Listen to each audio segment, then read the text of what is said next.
আপনারা জানেন বাংলাদেশে যারা ক্ষমতা হারিয়েছে এখন ভারতে বসে বসে ২৪ ঘন্টা কিভাবে কি করা যায় তারা পারলে পিষে ফেলে এই জনগোষ্ঠীকে, ঠিক নয় কি? এবং সামনে একটা যুদ্ধ আসবেই, এটা একবারে লিখিত, নবীজির হাদিসের মধ্যে আছে, বাস্তবে আপনারা দেখছেন। তো তদ্রূপ তার চেয়েও বড় সাম্রাজ্য হারা এই আদমের কারণে, আমাদের কারণে, আপনার কারণে, এই গোষ্ঠীর কারণে সাম্রাজ্য হারিয়েছে কে? ইবলিস আর ইবলিসের বংশ, জিন জাতি। তারা কি ছেড়ে দেবে? আমরা মানুষেরা আমাদেরকে দুজনে চালায়। আমাদের মন নামক ইঞ্জিনটাকে হয় ফেরেশতায় টানে চালায়, আর না হয় নফস আর ইবলিস এ চালায়।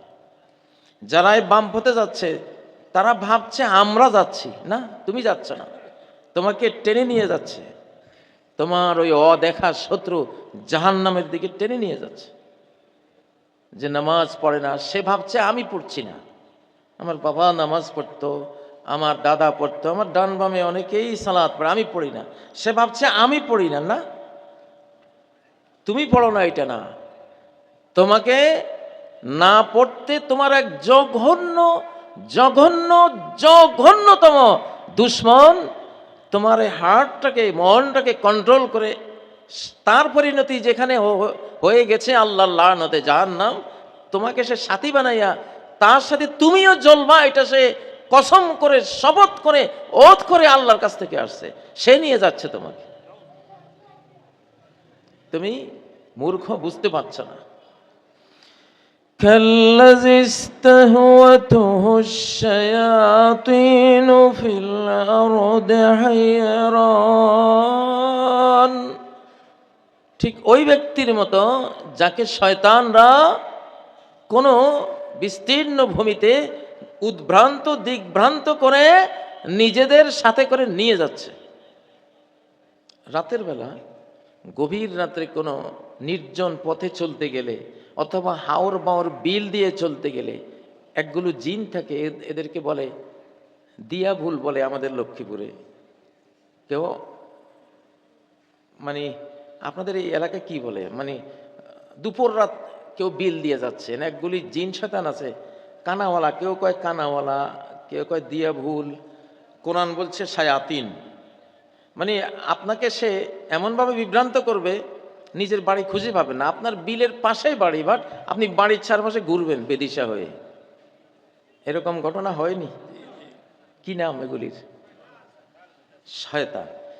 কাল্লাযী ইসতাহওয়াতুহু শায়াতিন, শয়তান, শয়তান তাকে রাস্তা ভুলিয়ে নিজেদের সাথে নিয়ে যাচ্ছে। হায়রান, সে বেহুশ। আজকে 650 কোটি মানুষের অবস্থা এরকম। আমার বাড়ির পাশের বিলে এমন একটা ঘটনা ঘটেছে, বিলের মাঝখানে দুপুর রাত একজন সারা বিলে ঘুরতেছে, কোন দিকে যাবে রাস্তা পাচ্ছে না, চিৎকার দিছে, শেষ পর্যন্ত পিছনের বাড়ির একজন হারিকেন নিয়ে তাকে বাঁচাবার জন্য বেরিয়েছে। যে লোকটা মহাবিপদে পড়ে আছে, অনেকক্ষণ থেকে চিৎকার করতেছে, রাস্তা পাচ্ছে না, জিনে তাকে ঘুরাচ্ছে, শয়তান ঘুরাচ্ছে। এখন হারিকেন নিয়ে যে আসতেছে দূর থেকে, এ ভাবছে ও বুঝি আরেক শয়তান, দূর থেকে দেখা যাচ্ছে। সে দৌড়াচ্ছে একে বাঁচাবার জন্য, আর এ দৌড়াচ্ছে সামনের দিকে ওর থেকে বাঁচার জন্য। সে এক হুলস্থুল কাণ্ড। লাহু আসহাবু ইয়াদউনহু ইলাল হুদাতিনা, তার কতগুলি শরীদ বন্ধু আছে, সেই বন্ধুরা বুঝতে পেরেছে যে এই লোকটাকে তো কানাওয়ালা শয়তানে ধরেছে, আহারে তাকে একটু উদ্ধার করা দরকার, বাঁচানো দরকার। তো ও বলতেছে বাবা তুমি দাঁড়াও দাঁড়াও, আমি আসতেছি আসতেছি। এ ভাবতেছে যে ও আরেক শয়তান, ও আমারে এ নির্জন বিলে পাইলে কি জানি করবে। শেষ দৌড়তে দৌড়তে দৌড়তে এক গ্রামের এক বাইরে উঠানে গিয়ে ও বেহুশ হয়ে পড়ে গেছে। আর হারিকেন ওরা যায় তারে ধরছে, কিরে ভাই আমি তো তোরে বাঁচাবার জন্য আমি দৌড়াচ্ছি। চোখ খুলে তখনও তার বিশ্বাস হয় না। আজকের পৃথিবীতে আমরা যারা বা ইসলামকে যারা ভালোবাসে, কোরআনের দিকে ডাকে, ইসলামের দিকে ডাকে, ঠিক না, আল্লাহর পথের দিকে ডাকে, এরা তো ডাকে মন ভরা ভালোবাসা নিয়ে যে ওকে তো জাহান্নামের দিকে নিয়ে যাচ্ছে আমাদের শত্রু, তাকে তো বাঁচাতে হবে, ঠিক না? কিন্তু যাকে বাঁচাবার জন্য আমরা ডাকছি সে ভাবছে এই লোক আমার শত্রু, ঠিক না? পাগল চিকিৎসা তারা করতে যায়, অনেক সময় পাগলের হাতে ডাক্তার মার খায়, মারাও যায়, ঠিক না? এরকম হয়, বুঝের ভুল। সব বনি ইসরাইলরা একদিনে 40 জন নবীকে হত্যা করেছে, একদিনে। কতজন? অথচ নবীরা প্রত্যেকে ছিল তাদেরকে উদ্ধার করার জন্য জীবন পণ করে নামার মতো মহামানব, তাদের কল্যাণকামী, তাদের উপকারী ছিল।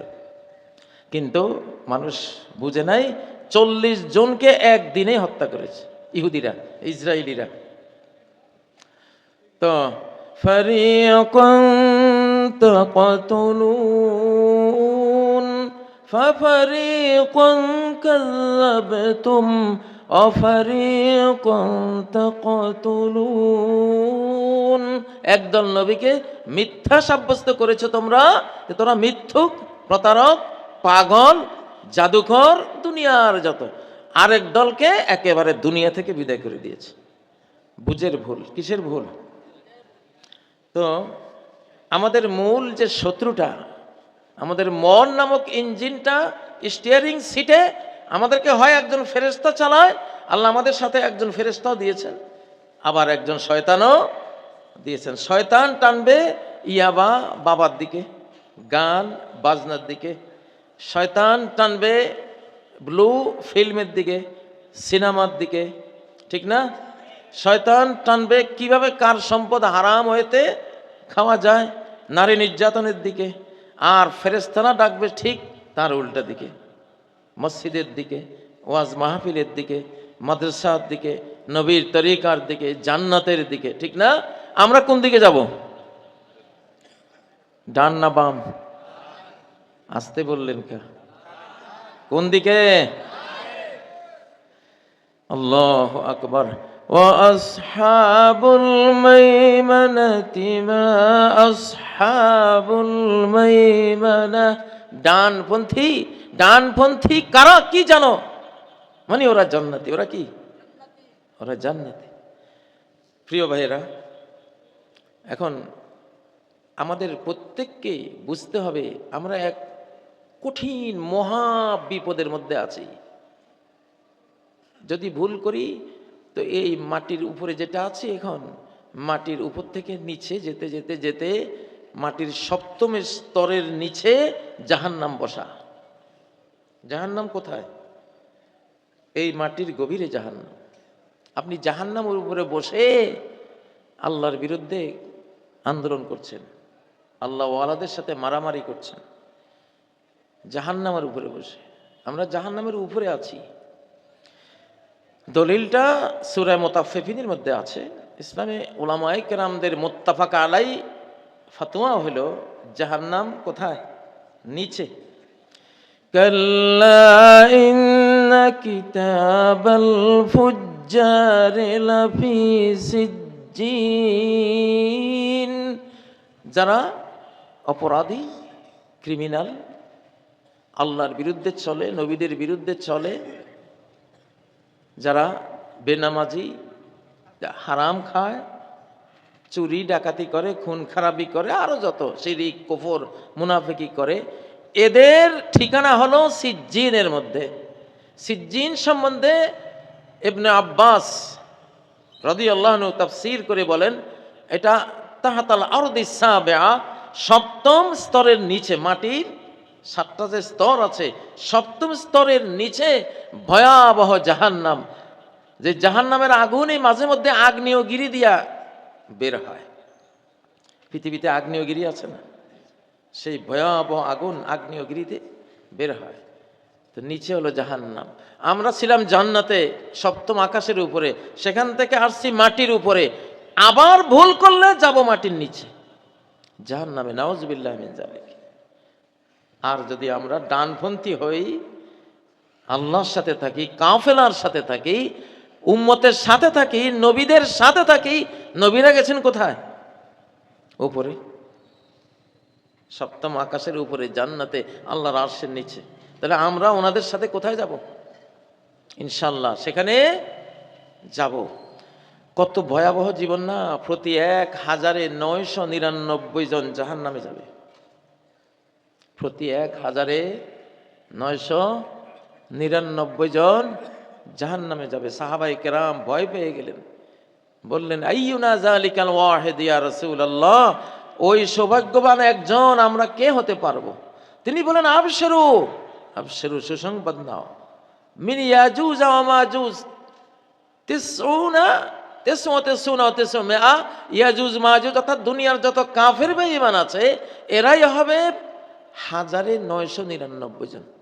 অর্থাৎ মুমিন আর কাফেরের আনুপাতিক হিসাবটা পৃথিবীতে আদম থেকে কিয়ামত পর্যন্ত হিসাবটা হলো প্রতি ১,০০০ মানুষের মধ্যে একজন মুসলিম, একজন মুসলিম মুমিন, আর ৯৯৯ জন বেঈমান। কত ভয়ঙ্কর কথা না! ঈমানটা কিভাবে রক্ষা করবেন?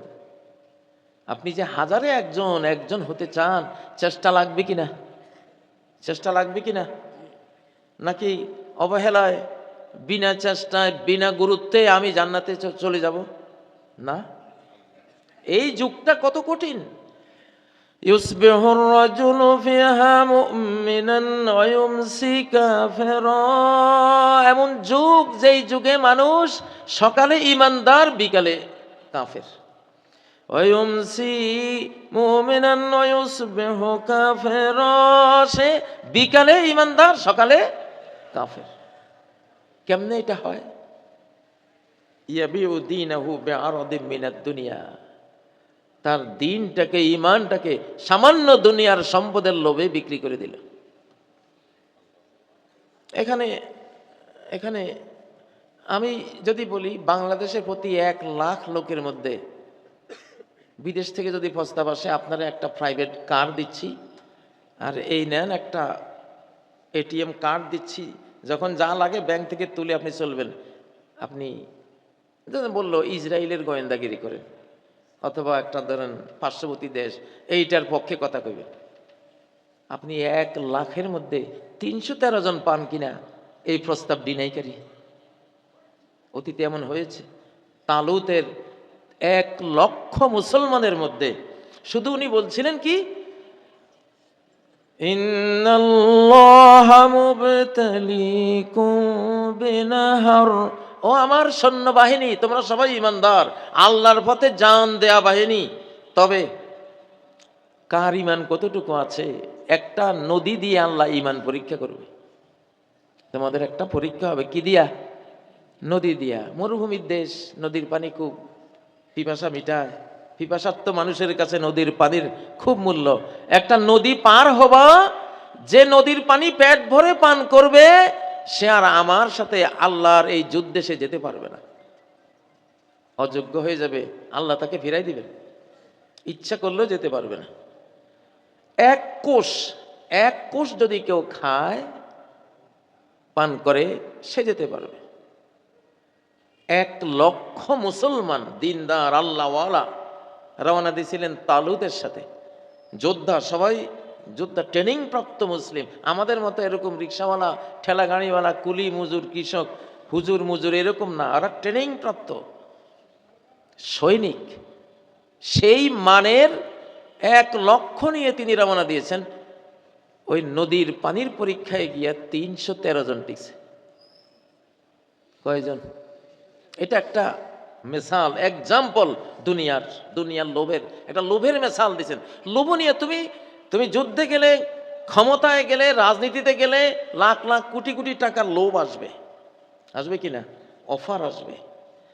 জান বাঁচাবার মতো সামান্য একটু যদি নাও বৈধ উপায়ে, এইটুকু হলে তুমি আল্লাহর ঈমানি পরীক্ষায় টিকবা।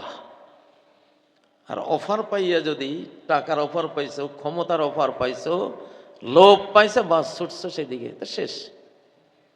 তাহলে ওই যুগে যদি 313 জন টিকে কতর মধ্যে? 1,00,000-এর মধ্যে। এই যুগে আমাদের অবস্থা কি তার চেয়ে উন্নত? বহুত কঠিন। এই যুগে আমাদের জন্য ঈমান আছে কিনা, আমাদের ঈমান আছে কিনা? গান শুনলে যদি ভালো লাগে তাহলে ঈমান নাই। নায়িকা গাইতেছে, হলিউড বলিউড বাংলাদেশে বাংলা সিনেমার কোনো গায়িকা গাচ্ছে, আপনি মজা নিচ্ছেন, আপনি নিশ্চিত হন যে আপনার ভিতরে ঈমানটা নাই। ঈমান তো একটা পাওয়ার, প্রতিরোধী পাওয়ার। সে একটা বাজনা গান পারে এটাকে ডিনাই করবেই, আপনি শুনতে পারবেন না, অসম্ভব। অসম্ভবের উপর অসম্ভব। একজন মুমিন বাদ্য বাজনা গান শুনে স্থির থাকবে, কান বন্ধ করবে না বা ওইটা বন্ধ করবে না, এটা এই জগতের অসম্ভবগুলির মধ্যে সবচেয়ে বড় একটা অসম্ভব। এটা অসম্ভব। আমরা দেখেছি আমাদের শিশুকালে এরকম ইমানদার, আমাদের আশপাশে মাইক লাগিয়ে গান হচ্ছে, আমরা পরিকল্পনা করেছি যে এটা উড়াই দেব গিয়া। কত মাইকের হর্ন ভেঙ্গে, এত বড় হর্ন ভেঙ্গে এতটুকু করেছি আমরা সহ্য করিনি। বিয়ের বাড়িতে গান হচ্ছে, আমি তখন টুমসরের ছাত্র, ফাজেল ডিগ্রি ক্লাস। বিয়ের বাড়িতে 350 ছাত্র গিয়ে হামলা করে গানের সব আয়োজন ধ্বংস করে দিয়েছে। তুই বেঈমান হও, তুই আমারে কেন বেঈমান বানাস? আমার কানে কেন তোমার গান তুমি শোনাবা? কোনো একটা খারাপ জিনিস, পাপের জিনিস দেখে যে আস্তাগফিরুল্লাহ বলে না, আতকে ওঠে না, ঘৃণা আসে না, সে বেঈমান। তার আর পরীক্ষা নিরীক্ষা লাগবে না, তার ঈমান নাই, সে জাহান্নামে চলে গেছে অলরেডি। তার কান্না করা উচিত। তার হয় কোনো তাবলিগ জামাতে হোক বা উমরায় হোক, হজে হোক, আলেমদের সান্নিধ্যে গিয়া তার ওই গুণটা তার ভিতরে আসে কিনা, যে একটা পাপের জিনিস দেখে খারাপ লাগতেছে। মান রাআ মিনকুম মুনকারান ফালিয়ুগাইয়িরহু বিয়াদিহি, যদি কোনো পাপের জিনিস দেখে তাহলে হাত দিয়ে এটাকে প্রতিহত করো। ফাইন লাম ইয়াস্তাতি ফাবিলিসানিহি, যদি হাত দিয়ে না পারো মুখ দিয়ে এর বিরুদ্ধে প্রতিবাদ করো। তাহলে বোঝা গেল ঈমান আছে। হাত দিয়ে যে এটাকে ধ্বংস করলো, বোঝা গেল শক্ত ঈমান আছে তার। আমার এক ভাই ছিল, কলেজে পড়তো, ছোট্ট একটা রেডিও চুরি করে সাথে রাখছে, একটু গান শুনতেছে। আমার বাবা কিভাবে শুনলেন, সে গান শুনতেছে আমার সামনে, আমি দেখলাম বাবা ওর ঘরের দরজা ভেঙ্গে ঘরে ঢুকে ছোট্ট রেডিওটা নিয়ে ছুঁড়ে মারছে, বর্ষাকালে পুকুরের মাঝখানে গিয়ে পড়ছে। এখন যদি কোনো বাবা বলে, বাবা গানটা তো ভালোই লাগে, একটু ভলিউমটা বাড়াই দাও, তো ফোলাও বেঈমান। আমি বলতেছি না, নবীজি বলছেন। এই হাদিসটা, কারো ঈমান নেই। দুনিয়াতে ধোকায় আছেন যে আমি তো মুসলমান, আমি তো বাবা মুসলমান, দাদা মুসলমান, সবাই তো মুসলমান, আমরা তো জান্নাতি। জিনা অত সহজ না। আরে বাবা, ঈমানটা তো থাকতে হবে।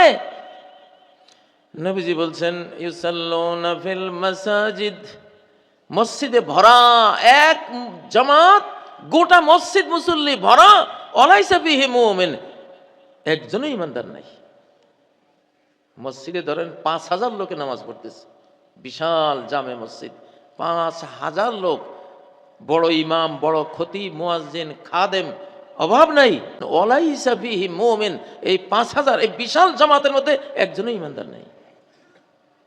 সাহাবীরা আশ্চর্য হলেন, কিভাবে সম্ভব, কোন যুগে হবে এমন ইয়া রাসূলুল্লাহ? তিনি বললেন ইজা আকালুর রিবা ওয়া শারাফুল বিনা, যখন সুদ খাবে, উঁচা উঁচা বিল্ডিং বানাবে যেই যুগের মুসলমান, সেই যুগের মুসলমানদের মসজিদের বয়ান দিলাম, খবর দিলাম তোমাদেরকে সাহাবীরা। এবার বুঝেন কোন যুগ এটা? আমাদের এই যুগ না? সবাই আত্মতৃপ্তিতে থাকলে হবে না, খুব জান্নাতি হয়ে গেছি না। আপনার ভেতরে আমার এই হাতটা যদি ভালো থাকে, একটা মশা বসলে কামড় দিলে আমার ব্যথা লাগবেই। ব্যথা লাগবে কিনা? পায়ের মধ্যে আমার মশা বসলে পাটা যদি অনুভূতি ঠিক থাকে, সুস্থ থাকে, জীবনী শক্তিটা থাকে, মশা বসে কামড় বসার সাথে সাথে আমি টের পাবো কিনা? আর যদি প্যারালাইজড হয়ে যায়, প্যারালাইসিস হয়ে গেছে, জীবনী শক্তি নাই, মরে গেছে আমার, নাউজুবিল্লাহ, আল্লাহ না করুন, পাটা মরে গেছে, এই পায়ে 5,000 মশা বসলেও কি টের পাওয়া যাবে? হ্যাঁ প্রিয় ভাইয়েরা, এগুলি অপ্রিয় কথা বলতেছি, করলা তিতা ওয়াজ করতেছি। আমাদের তো মিষ্টি ওয়াজ ভালো, কিন্তু যাদের ডায়াবেটিস হয় ওদের মিষ্টি নিষেধ। ইমানের ডায়াবেটিস হয়ে আছে, মিষ্টি ওয়াজ করবো যে? আমরা তো রুগী হয়ে আছি রে ভাই, আমার তো দরকার করলা।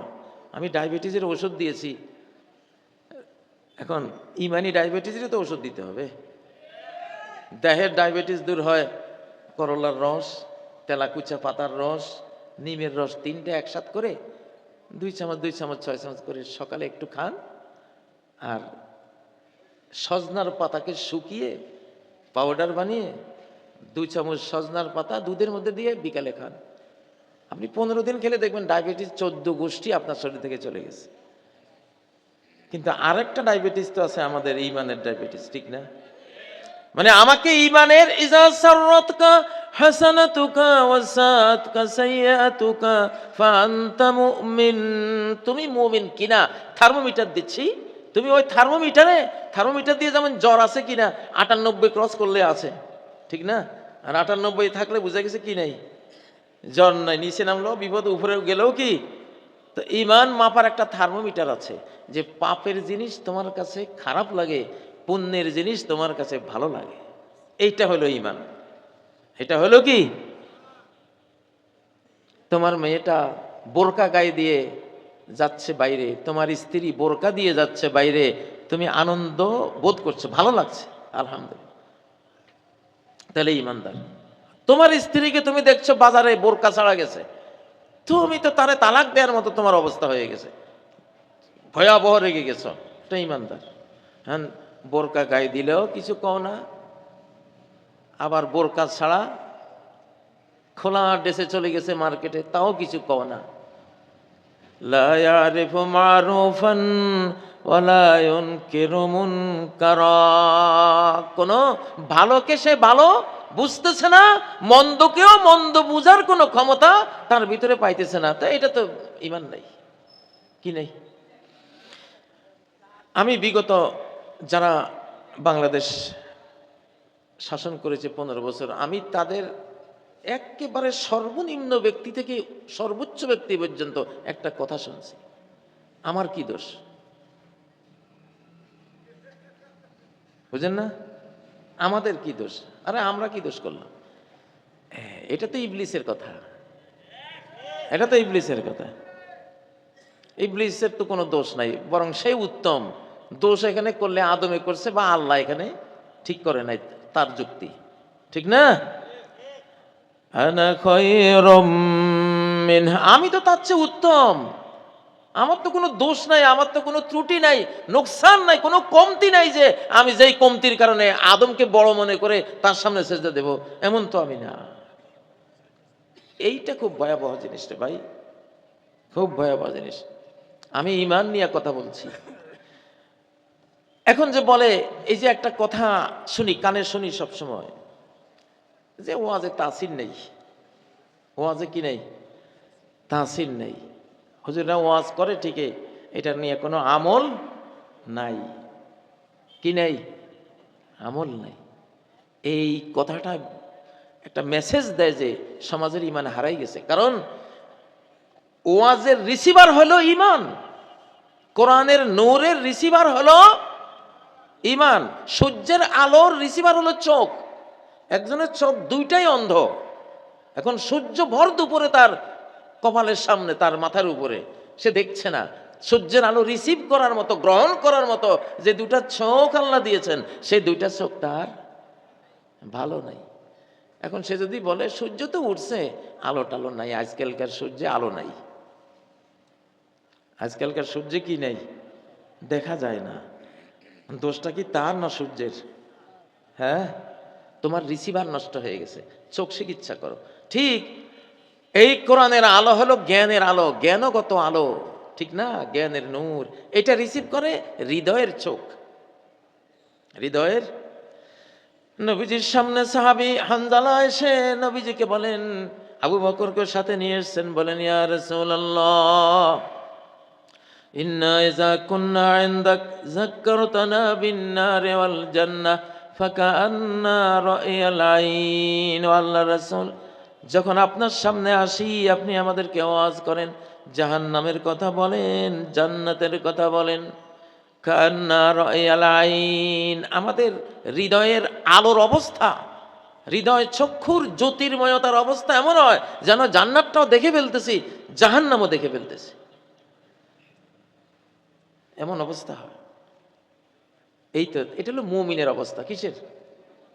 নবীজির ওয়াজ শুনে তার ভিতরে যে ঈমানটা আছে, ঠিক আছে, ঈমানটা তার ওয়াজটাকে রিসিভ করেছে, নবীজির ওয়াজটাকে কবুল করেছে, গ্রহণ করেছে।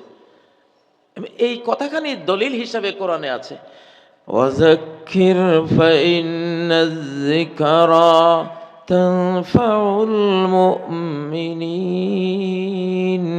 তুমি উপদেশ দিতে থাকো, যদি কারো ঈমান থাকে, মুমিন যদি কেউ হয়, ভিতরে যদি ঈমান থাকে, ভালোটা গ্রহণ করার যদি তার ওই সফটওয়্যারটা থাকে, খারাপটাকে ডিনাই করার সফটওয়্যার যদি থাকে, ঈমান যদি থাকে, তাহলে ঈমান নিশ্চয়ই তোমার ওয়াজটা রিসিভ করে নেবে, কবুল করে নেবে। সুবহানাল্লাহ। নিজামুদ্দিন আউলিয়া, উনি তো ছিলেন নিজামুদ্দিন ডাকাত, নিজামুদ্দিন ডাকাত, কিন্তু ঈমান ছিল। কি ছিল? ডাকাতি করতো, কিন্তু ভিতরে ঈমানটা ছিল। রাত দুপুরে গেছে ডাকাতি করতে, দুপুর রাতে শুনতেছে বাড়ির গৃহস্থ কোরআন পড়তেছে, সূরা হাদীদের মধ্যে ছিলেন, আলাম ইয়ানি লিল্লাযীনা আমানু আন তাখশা কুলুবুহুম লিযিকরিল্লাহ। মুমিনদের জন্য কি এখনো সময় হয় নাই? আর কতদিন তোমার সময় হইতে লাগবে? এখনো কি সময় হয় নাই যে আল্লাহর কথা, আল্লাহর কোরআনের তেলাওয়াত জিকির শুনে মনটা একটু কেঁপে উঠবে ভয়ে? এখনো কি সময় হয় নাই? এই কথাটা নিজামুদ্দিন ডাকাতের কানে গেছে। বাস কিছুক্ষণের মধ্যে আস্তে করে চোখের পানি এসে, কিসের আর ডাকাতি, সেটা দলনেতা সবাই বলে দিছে, ভাই আর ডাকাতি করা সম্ভব না। শুনছো কি বলছে? জীবন তো কাটাই দিলাম পাপের পথে, আল্লাহ বলতেছে তোমার কি এখনো সময় হয় নাই? কবরে গেলে সময় হবে, বাইরে আসলে সময় নাই আর। দেখেন একটা আয়াতে কি হয়ে গেছে, জীবনটা ঘুরে গেছে। কেন? ভিতরে কি ছিল? ঈমান ছিল, ঈমান ছিল। ও ভাইরা, ফাইন্নায যিকরা তানফাউল মুমিনিন। জিকির, ওয়াজ, ঈমান থাকলে এই ব্যক্তির সামনে যেই কোনো ওয়াজ, যেই কোনো নসিহত তাকে উপকৃত করবে। তাইলে আমরা যদি ওয়াজ, শুধু ওয়াজ শুনি, ভিতরে কোনো পরিবর্তন নাই, কোনো আমল নাই, তাহলে নিজেদের ব্যাপারে তো একটু ভয় পাওয়া উচিত নাকি? যে হায়রে ঈমানটার কি অবস্থা। ও ভাইয়েরা, আজকের সমাজে কি আছে? মুসলমানরা একটা দোকানে বসে, যতক্ষণ দোকানে চলছে গান বাজনা, দুনিয়ার কবিরা গুনার দৃশ্য সব, ঠিক না বেঠিক? ঠিক না বেঠিক? দেখেন বর্তমানে বাংলাদেশে নির্বাচন চলছে। আমি আলেম ওলামাদেরকে বলি, ইসলামী দল যারা নির্বাচন করছেন, দয়া করে আপনারা যদি ছবি না দিতেন, আপনাদের পোস্টারে, আপনাদের ক্যাম্পেইনে, ব্যানারে যদি ছবি না দিতেন, তাহলে আপনাদের জন্য আরো অনেক আল্লাহর সাহায্য প্রাপ্তির কারণ ঘটত। ছবি আল্লাহ পছন্দ করেন না। নবীজির ঘরে মা আয়েশা একটা চাদর ঝুলিয়েছিলেন, চাদরের মধ্যে ছবি ছিল। নবীজি ঘরেই ঢুকছেন না, ঘরেই ঢুকতেছেন না। আয়েশা বললেন, মা যা আজনাবতু ইয়া রাসূলুল্লাহ, আমি কি পাপ করলাম আপনি ঘরে ঢুকতেছেন না? নবীজি ইশারা করলেন, তোমার এই চাদরের মধ্যে ছবি। পরে আয়েশা ওই চাদরটা নামিয়ে, আয়েশা বললেন কি করব? ফেড়ে ফেলো। ফেড়ে ওটাকে পায়ের নিচে রেখে দিছেন, বিছানা চাদর বানাই দিছেন। ছবিকে অপমানিত অবস্থায় রাখলে গুনাহ নাই, ছবিকে সম্মানিত অবস্থায় নিলে এটা তো শিরিক। এটা কি শিরিক? মূর্তি পূজার কাছাকাছি চলে যায়। গভীর জ্ঞানী কিছু আলেমরা বর্তমান মুসলিম জাহানের এই ছবির ভিতরে যে আমরা অজান্তে ডুবে যাচ্ছি এটাকে খুব শিরিক বলেছেন, এবং আমিও মনে করি এটা শিরিক। আপনি ছবিকে সম্মান করলে আল্লাহর সাহায্য আকাশ থেকে নামবে, কিন্তু থেমে যাবে, সাহায্যটা আসবে না। অন্তত আলিম ওলামারা ছবির দরকার নাই। হযরত ইব্রাহিম আলাইহিস সালামের ছবি আছে। আমরা যে হযরত মুহাম্মদ সাল্লাল্লাহু আলাইহি সাল্লামের নামে 250 কোটি মুসলমান, শত কোটি মুখে প্রতিদিন আল্লাহুম্মা সাল্লি আলা মুহাম্মদ পড়ি কিনা? তাকে স্মৃতিময় করে রাখছে কিনা আমরা? কোনো ছবি আছে নাকি?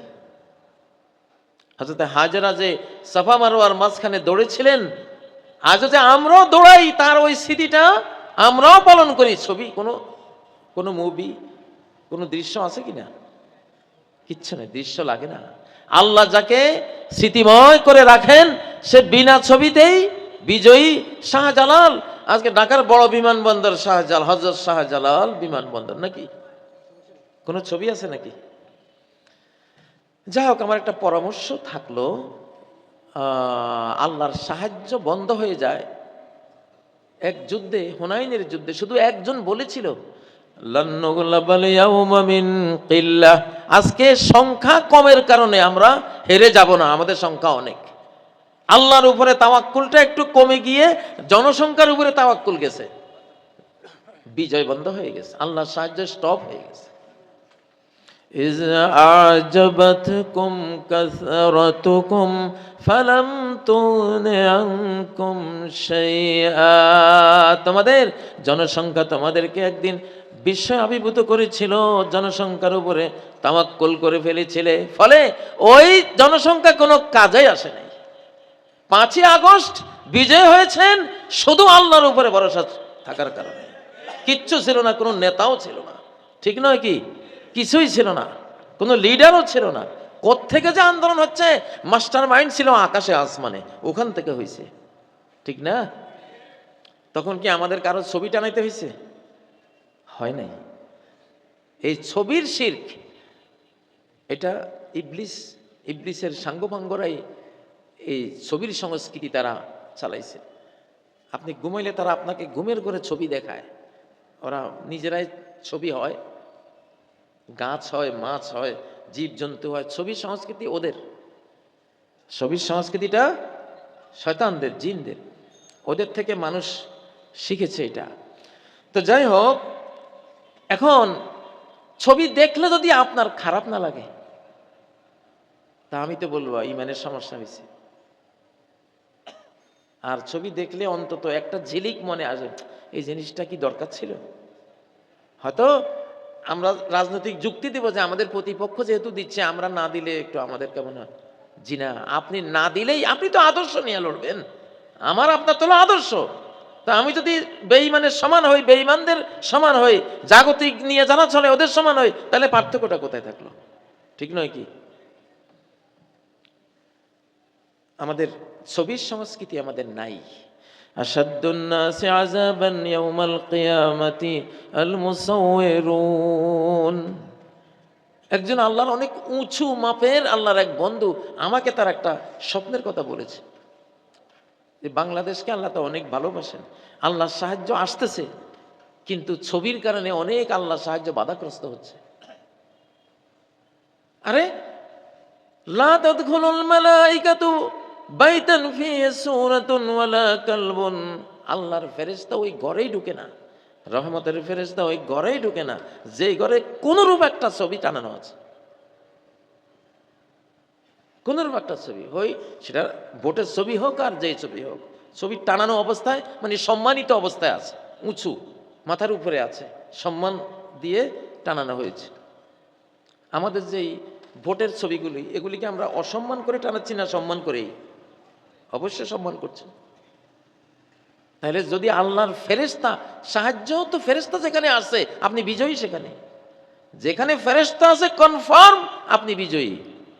সূরা হিজরের 8 নম্বর আয়াত, মা নুনাজ্জিলুল মালাইকাতা ইল্লা বিল হক। আমি ফেরেশতা যেখানে পাঠাই একটা সত্য, একটা বিজয়, একটা হক জিনিস নিয়ে পাঠাই। আর আমার ফেরেশতা কোথাও গেলে কি হয়, ওমা কানু ইযাম মুনযারিন, তখন আল্লাহর দুশমনরা বিজয় হওয়া তো দূরে থাকুক, পালাবার সময়ও তারা পাবে না। এখন আপনার জন্য বিজয়ের সুসংবাদ নিয়ে ফেরেশতা আইছে, কিন্তু আপনি এমন এক জায়গায় আছেন যেখানে ছবি টানাইতেছেন, ফেরেশতা ঢুকলো না, সাহায্যটা পাইলেন না আপনি।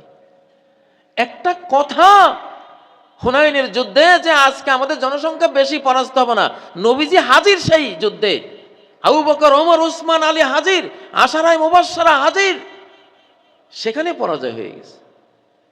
উহুদের যুদ্ধে নবীজির একটা হুকুম, যে আমরা যদি দেখো পাখিরা আমাদেরকে ছো মেরে উড়িয়ে নিয়ে যাচ্ছে, বা আমরা একেবারে বিজয়ী হয়ে গেছি, পরাজয় অথবা বিজয় কোনো অবস্থাতে, হে তীরন্দাজ বাহিনী, এই দুই পাহাড়ের মাঝখানের এই জায়গাটা ছাড়বা না, এখানে থাকতে হবে তোমাদের।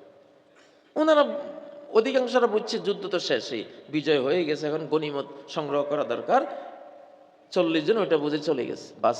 ওইখান দিয়ে খালেদ বিন ওলীদ এসে, তখন উনি মুশরিক ছিল, নবীজির উপরে আঘাত করলেন। 70 জন সাহাবী, একটা ছোট্ট হুকুম, সামরিক একটা হুকুম অমান্যের ফল হলো কি, 70 জন সাহাবী, সাইয়্যিদুশ শুহাদা হামজা রাদিয়াল্লাহু আনহু, নবীজির চাচা, যে কতটা ভালোবাসতেন, যেই ওয়াহশী রাদিয়াল্লাহু আনহু হযরত হামজাকে হত্যা করেছিলেন, শহীদ করেছিলেন, ওয়াহশী পরে মুসলমান হয়ে যান। নবীজির সামনে যাওয়ার পরে নবীজি বললেন, ওয়াহশী, আমার সামনে তুমি এসো না, তোমারে দেখলে আমার চাচা হামজার হত্যার কথা মনে পড়ে, আমি সহ্য করতে পারি না। তুমি মুসলিম হয়েছো, আল্লাহ তোমাকে হেদায়েত দিয়েছেন, কিন্তু তুমি আমার সামনে এসো না। সেই ওয়াহশী আর কোনোদিন নবীজির সামনে আসেন নাই। তো একটা ছোট্ট হুকুম অমান্যের ফল কি হলো, 70 জন সাহাবী শহীদ। এক যুদ্ধে মুসলমানরা পরাজিত হয়ে যাচ্ছে, ওই সময় মুসলমানরা হঠাৎ মেসওয়াক করা শুরু করছে। মেসওয়াক, বেঈমানরা দেখছে, আচ্ছা এরা দাঁত ধারায় কেন, মেসওয়াক করতেছে, মানে এটা কি করবে, একটা অজানা ভয় আতঙ্ক ঢুকছে। মেসওয়াক করা দেখে, সুন্নতের বরকত এমন হয়েছে যে মেসওয়াক করা দেখে ভাগছে ওগুলি। এক লোক বড়শি বাঁধছে, পিছনে পাহাড়, সামনে নদী, বড়শি দিয়ে মাছ ধরতেছে বসে বসে, মাথায় টুপি আছে, নবীজির সুন্নতের একটা আমল আছে। পিছন থেকে একটা বাঘ তারে টার্গেট করছে, নদী থেকে আরেকটা কুমির তারে টার্গেট করছে।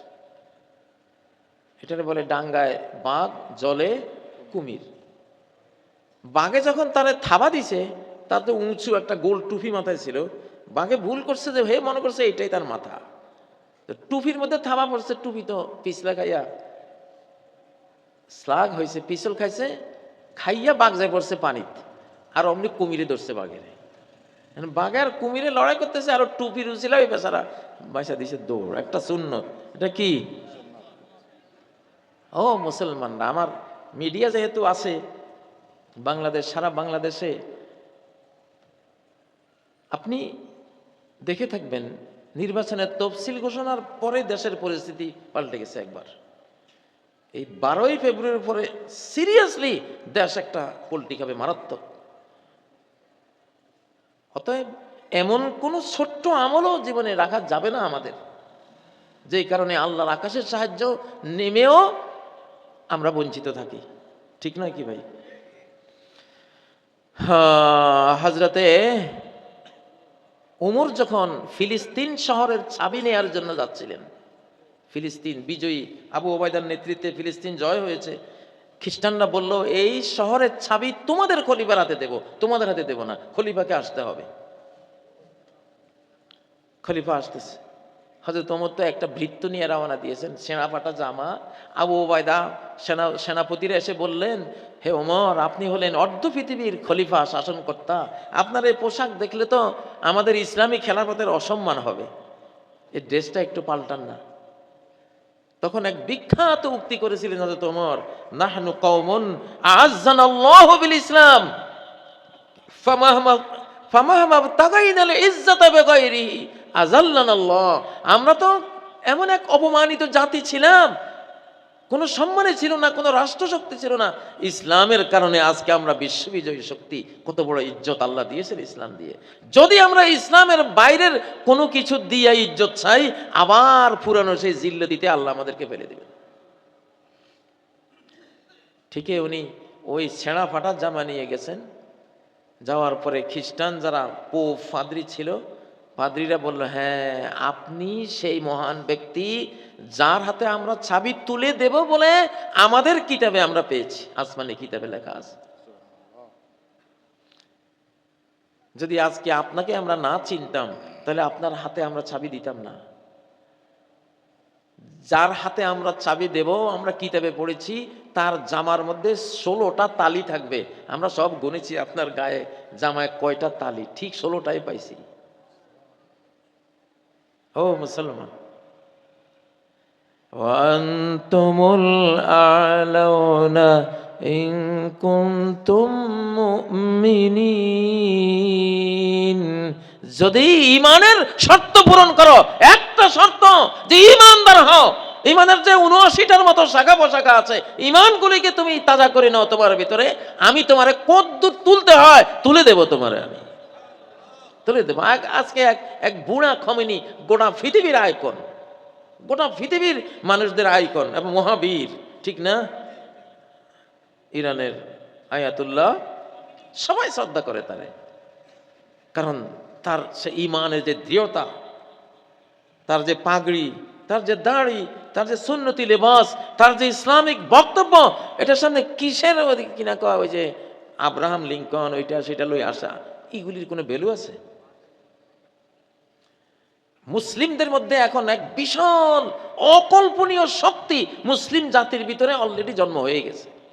পৃথিবীর কোন শক্তি মুসলিমদের সাথে এখন হিট লাগিয়ে যুদ্ধ লাগিয়ে জিতবে না। সাফ কথা, একেবারে জিততে পারবে না।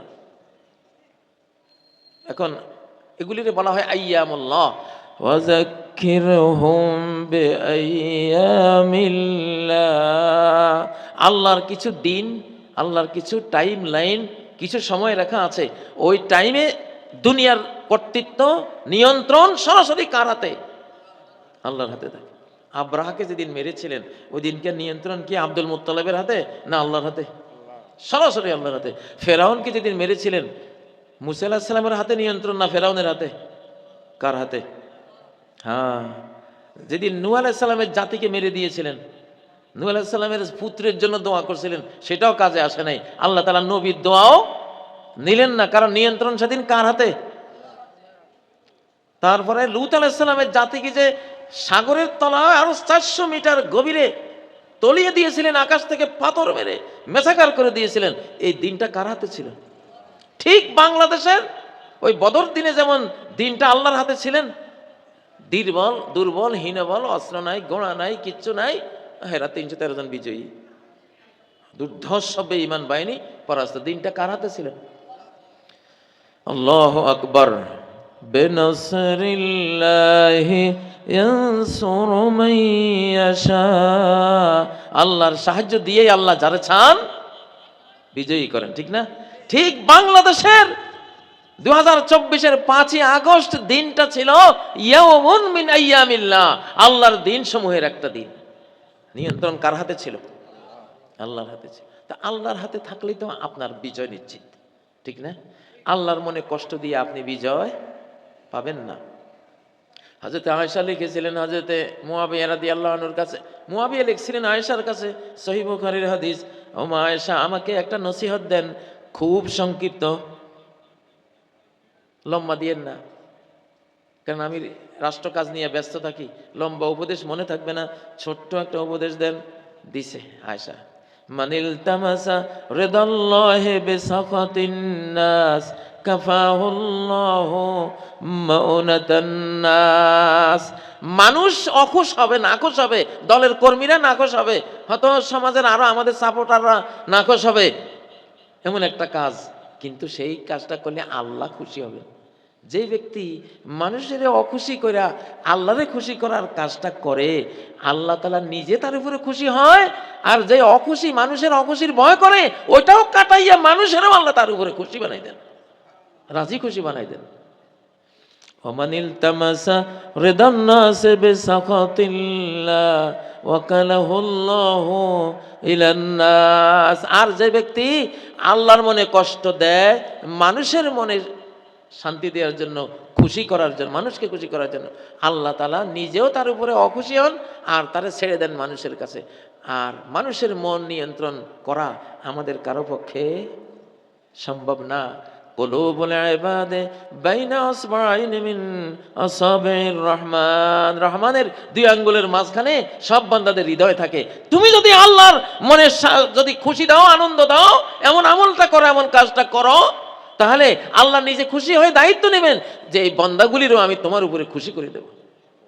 নবীজি যখন দাওয়াতি কাজ করতেন, মক্কার বেঈমানরা কত অপমান করত, কত তার উপরে তাদের অখুশি প্রকাশ করত, তাকে গালিগালাজ করত, কিন্তু উনি আল্লাহর খুশিটাকে প্রাধান্য দিয়ে চলেছেন সারা জীবন, ঠিক না? এই যে সিলেটের শাহজালাল রহমতুল্লাহ আলাইহি গৌর গোবিন্দ যা চাইছে, উনি যদি তার মন রক্ষা করেই চলতেন যে সে সরকার, তার রাজ্যে আমি আছি, তার কিছু কথাবার্তা শুনে একটু সন্তুষ্ট রাখা। আমরা যারা দেখুন, আমরা কিন্তু আল্লাহর প্রতিনিধিত্ব করতেছি, আল্লাহর নবীর প্রতিনিধিত্ব করতেছি। আমাদের বিজয় সুন্নতের মধ্যে, তাওহীদের মধ্যে, ঠিক নয় কি? যাই হোক, তো ঈমান নিয়ে কথা বলতেছিলাম। এই যুগটা ভয়াবহ যুগ আসলে। এখন হয়েছে কি, মানুষ ভালো কাজ করে কিন্তু খারাপ কাজ ছাড়ে না, জাহান্নামে যেতে হবে। এই ভালো কাজের কোনো মূল্য নাই। لأعلمن أقواما من أمتي يأتون يوم القيامة بحسنات أمثال جبال تهامة بيضا فيجعلها الله هباء منثورا।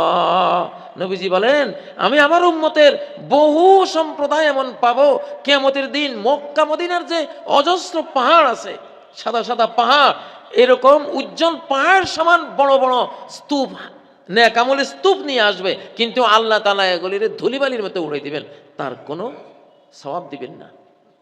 সাহাবীরা বললেন, সাহাবান বললেন, জাল্লিহিম লানা সিফহুম লানা। ও আল্লাহ রাসূল, এই হতভাগারা কারা, একটু ক্লিয়ার করে সাফ করে বলে দেন, তাহলে যাতে আমরা ওদের মতো না হই, ওই সর্বনাশ যাতে আমাদের জীবনেও না আসে। নবীজি বললেন, হুম মিন জালদাতিনা ইয়াতাকাল্লামুনা বিআলসিনাতিনা। ওরা আমাদেরই এই উম্মতের সদস্য, আমাদের ভাষায় কথা বলে। ওয়ায়াখুযুনা মিনাল লাইলি কামা তাখুযুন, রাতে নফলও পড়ে, তাহাজ্জুদও পড়ে, কিন্তু এদের দোষটা কি? এরা সৎ কাজ করে, ভালো কাজ করে, নামাজ পড়ে, রোজাও রাখে, হজ করে, যাকাত দেয়, ভালো কাজ করে, কিন্তু খারাপ কাজ ছাড়ে না। খারাপ কাজ, ওয়ালাকিন্নাহুম ইযা খালাউ বিমাহারিমিল্লাহি ইনতাহাকুহা। রুম বন্ধ, দরজা জানালা বন্ধ, টিভি ছাড়ছে, চলছে গরম হিন্দি গান, নাচ ডান্স দেখতেছে, চিন্তা করতেছে কেউ তো দেখে না, এখন তো কেউ নেই আশপাশে, মানুষ তো দেখতেছে না, খারাপটা দেখতেছে। এই যে গোপনে আল্লাহরে ভয় পায় না, প্রকাশ্যে শুধু ভালো কাজ দেখায়, আমি ভালো কাজ করতেছি, এদের কোনো ভালো কাজ কিয়ামতের দিন থাকবে না, ধুলিবালি হয়ে যাবে সব, আল্লাহ উড়াই দেবেন। আমরা এই যুগে আছি, এই যুগের হাদিসে এগুলি। এখন এই যে ওয়াজে কাজ হয় না, ওয়াজ মাহফিল হয়, ওয়াজে ধরে না, ধরবে কেমনে রে ভাই? আমার ভিতরে ধরার জিনিসটা তো লাগবে। আমার মোবাইলে রিসিভ বাটনটা নাই, কল আসতেছে, রিসিভ বাটন একটা আছে না, সবুজ একটা অ্যাপস আছে না, এটাতে দিলে না, আপনার চাপ দিলে না রিসিভ হবে। কল আসতেছে, আপনার রিসিভ বাটন না, এটা ধরবো? আলেমরা, হকপন্থী আলেম সব যুগেই থাকবে, ওলি আল্লাহ হকপন্থী আলেম সব যুগেই থাকবে। না হয় ধরেন বেশিরভাগ হয়তো আলেমদের মধ্যেও এখন খারাপই ঢুকছে, কিন্তু একটা দল তো অবশ্যই আল্লাহওয়ালা হকওয়ালা আলিম ওলামা আছে। তো ওদের ওয়াজ তো তুমি শুনতেছো, ওদের ওয়াজে তোমার ধরলো না কা? ধরার রিসিভারটা তোমার সমস্যা হয়েছে, ঠিক না বে ঠিক? এগুলি বুঝতে হয়, এগুলি কান্না করতে হয়, আল্লাহ কেন ওয়াজে আমারে ধরে না, আমি কি বেঈমান হয়ে গেছি? আবু বকরের মতো যে 1,24,000 নবীদের পরে গোটা মানব জাতির সর্বশ্রেষ্ঠ মানুষ আবু বকর আর ওমর, হানজালা যখন বলল, ভাই আবু বকর, নবীজির সামনে থাকলে দিল কত ভিজা থাকে, নরম থাকে, কত আল্লাহরে ডরায়, জাহান্নাম ডরায়, কিন্তু দূরে গেলে, পরিবারে গেলে, স্ত্রী পরিজন নিয়ে যখন মিশে যায়, ওই মনটা তো আর থাকে না। আবু বকর, আমরা কি মুনাফিক হয়ে গেছি? আমি কি মুনাফিক? আবু বকর বলে যে আমারও তো এরকম হয়, নবীজির সামনে যেরকম ইমানটা তরতাজা দেখি, দূরে গেলে তো এরকম থাকে না, তাহলে কি আমিও মুনাফিক? আবু বকর ভয় পাচ্ছেন, ভয়ে দুজন ভীত হয়ে নবীজির সামনে সরাসরি গেছে, ইয়া রাসূলুল্লাহ, আমরা কি মুনাফিক হয়ে গেছি? হযরত হানজালা বলেই ফেললেন, না ফাকা হানজালা, হানজালা তো মুনাফিক হয়ে গেছে। আপনার সামনে যেরকম ইমানের তাজা অবস্থা থাকে, স্ত্রীর কাছে, সন্তানদের কাছে গেলে তো এরকম থাকে না, বেশ কম হয়েছে। নবীজি বললেন যে, না রে হানজালা, তুমি মুনাফিক হও নাই। মুনাফিক হইলে তোমার এই অনুভূতিটা আসতো না, এই ভয়টা অন্তরে আসতো না। মা খাওয়াফাহু ইল্লা মুমিনুন ওয়ালা আমিনাহু ইল্লা মুনাফিক। যে কখনো মুনাফিকের ভয় পায় না, সে আসলে মুনাফিক। হাজার ভিতরে ভয় ঢুকছে, কি ব্যাপার? আমার হুজুরদের সামনে একরকম, মাহফিলে একরকম, মনটা থাকে, বাড়িতে আসলে আরেক রকম। আমার কি মুনাফিকি? যে ভয় পাইতেছে, ঈমান না থাকলে ভয়টাই আসতো না। তাহলে বোঝা গেল তার কি আছে? ঈমান আছে বলে সে ভয় পাইছে। আজকে আমাদের ভয় পাওয়া উচিত। কবরে কি নিয়ে যাচ্ছি? দুনিয়ার এই চাকচক্যের মধ্যে আমরা হারিয়ে গেছি অনেকটা। ও ভাইয়েরা, পৃথিবীর এই চাকচক্য থাকবে না। পৃথিবী বহুবার এরকম শিল্পোন্নত হয়েছে। আটলান্টিক মহাসাগরের নিচে হাজার হাজার বছর আগের বিমানও পাওয়া যায়, হেলিকপ্টার পাওয়া যায়, অত্যাধুনিক অনেক জিনিস পাওয়া যায়। হযরত সুলাইমান আলাইহিস সালামের যে সিংহাসনটা, সকালে 1 মাসের রাস্তা আকাশ দিয়া পার হইতো, বিকালে 1 মাসের রাস্তা আকাশ দিয়া পার হইতো। এরকম শিল্পোন্নত বহুবার হয়েছে। যখনই অতিরিক্ত উন্নত হয়ে গেছে, আল্লাহ ধ্বংস করে দিছে। কারণ তুমি এখন আখিরাতকে ভুলে যাওয়ার পজিশনে গেছো। প্রিয় বেরাদারানে ইসলাম, প্রতিদিন একটা সময় বের করে নেবেন, নিজের ঈমান নিয়ে একটু চিন্তা করবেন, একটু ধ্যান করবেন, ভাববেন যে আসলে আমার দিন শেষে রাত্রে ঘুমাবার আগে হযরত ওমর বেত নিয়ে বিছানায় যাইতেন, নিজের পায়ের তালুতে পিটাইতেন। ওমর, কি তোমার কি অবস্থা? গতকালের চেয়ে তোমার আজকের অবস্থা তো ভালো দেখছি না। কি করছো? কাল কিয়ামতের ময়দানে কি উত্তর দিবা? নিজের পায়ে নিজে পিটাইতেন। তো ভাইয়েরা, এটা এমন একটা যুগ, আসলে কার যে আমাদের ঈমান আছে। ওই যে একটা থার্মোমিটার, যে যদি নেক আমল ভালো লাগে, পুণ্য কর্ম দেখলে যদি ভালো লাগে, কোরআন কিতাব দেখলে যদি ভালো লাগে, আলেম ওলামার কথা শুনলে যদি ভালো লাগে, দ্বীনের বিজয়ের সংবাদ পাইলে যদি ভালো লাগে, তাহলে আপনি ঈমানদার। আর পাপ দেখলে খারাপ লাগে, জিনা ব্যভিচারের দৃশ্য দেখলে নিজের কাছে খারাপ লাগে, হ্যাঁ, সিনেমা টেলিভিশনে দেখাচ্ছে, যার ঈমান নাই সে দেখলে আরো ওখানে চুম্বকের মতো কতক্ষণ চেয়ে থাকবে, 5-10 মিনিট দেখে তারপর যাইবে। আর যার ঈমান আছে, দেখা মাত্র আস্তাগফিরুল্লাহ লাগে ওখান থেকে পালাবে, ঠিক না? এইটা কবরে গেলে দেখবেন, টের পাইবেন যে কি অবস্থা আসলে ভিতরে। তো যাই হোক, আজকে মুসলমানদের যে আখলাকি অবস্থা, আমাদের যে হাল অবস্থা, ভাই, ঈমান থাকলে এই অবস্থাটা হয় না, হয় না। কথা লম্বা করব না, যেহেতু আসলে আর 3 মিনিট পরে রাত 12টা। হুজুর আমাকে বলেছিলেন যে 12টা পর্যন্ত টেনে নেন। আসলে আমি 11টার পরে ওয়াজ করি না, কারণ ফজর কাজার একটা ভয় হয়, তখন আমি গুনাহগার হব।